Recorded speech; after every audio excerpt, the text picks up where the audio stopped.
So what do we know about what's actually happening on the ground? Let's talk to Philip Sherwell from the Sunday Times newspaper. He's covering all of this for us from Bangkok.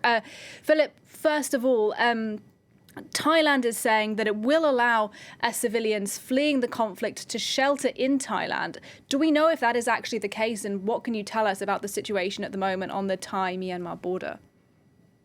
Well, there are certainly the people who are coming across this border are ethnic Karen people from the border area of Myanmar with Thailand, and they're fleeing, and a lot of them are fleeing within Myanmar.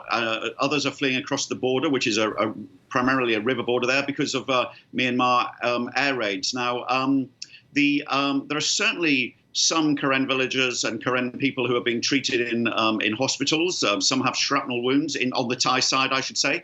But it's really not clear how many are being allowed to stay. The Thai government says that some crossed over and then have returned voluntarily. Some Karen groups are sort of saying that the Thais pushed them back. Thailand is denying that. Thailand has historically been, along the border, been a place of refuge for people fleeing from the ethnic civil wars in Myanmar. And but they don't kind of like to overly advertise this. They don't want to encourage people to flee. So, you always get these slightly ambiguous statements, but they are making clear that if people are in mortal danger, if they're injured, that they will give them some degree of refuge. But they really don't want a big refugee crisis on the actual border there. Yeah, and as you said, those people are crossing the border because of these government airstrikes. They are the first that we've seen in that region in 20 years. In your view, how dangerous an escalation is that of what we've already seen in Myanmar, which has been a very deadly couple of weeks? Yes, well, the military seized power on February the 1st, and they've already faced very sort of serious opposition. You've seen in the streets, the protests, and also from the civil disobedience movements, which is this widespread strike movement aimed at bringing the civil service and much of the economy to a halt and making the country ungovernable.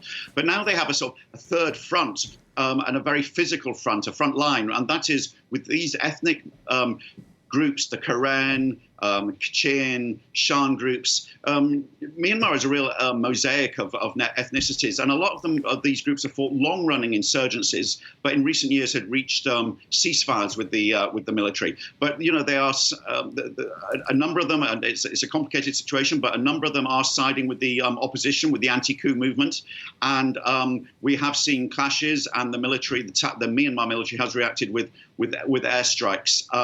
The Karen area is also now home to a lot of people who fled Yangon, who are politicians and strike organizers and protest organizers who sought sanctuary there, even as people from Karen areas move into Thailand. So we have a very uncertain position, but what we do have is an escalating sort of crisis across Myanmar, and it's a further challenge to the authority of this military government that is really struggling to impose its writ after trying to seize power in the coup.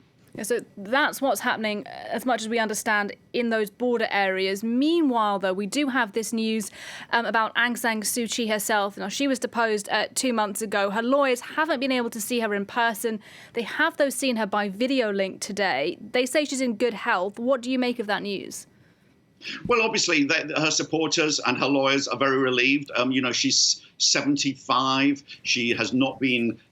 She was detained overnight on February the 1st. She's not been seen by anyone since. There had been one brief video glimpse of her in a court hearing.